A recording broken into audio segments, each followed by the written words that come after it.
দেখেন একটা গাছে দুই প্রকার ফল এবং দুই প্রকার যে পাতা, এই যে দুই গোড়া থেকে আলাদা হয়ে এই দেখেন এই সাইডটা হয়ে গেছে আম গাছ, আম পাতা। আপনারা পাতাগুলো একটু ফলো করেন, পাতাগুলো একটু ফলো করেন।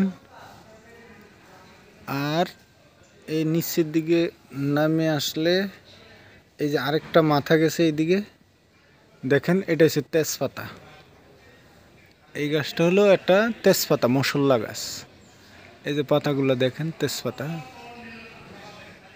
আমি এখানে এসে দেখতে পারলাম বিষয়টা যে দুই রকম হয়ে যাচ্ছিল, আমি খুব অবাক হয়ে গেলাম।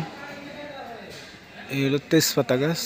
আবারও দেখেন আপনারা, আবারও দেখেন এই যে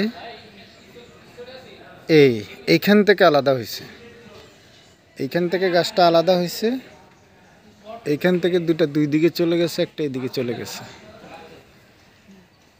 এই আবারও দেখেন আম পাতা।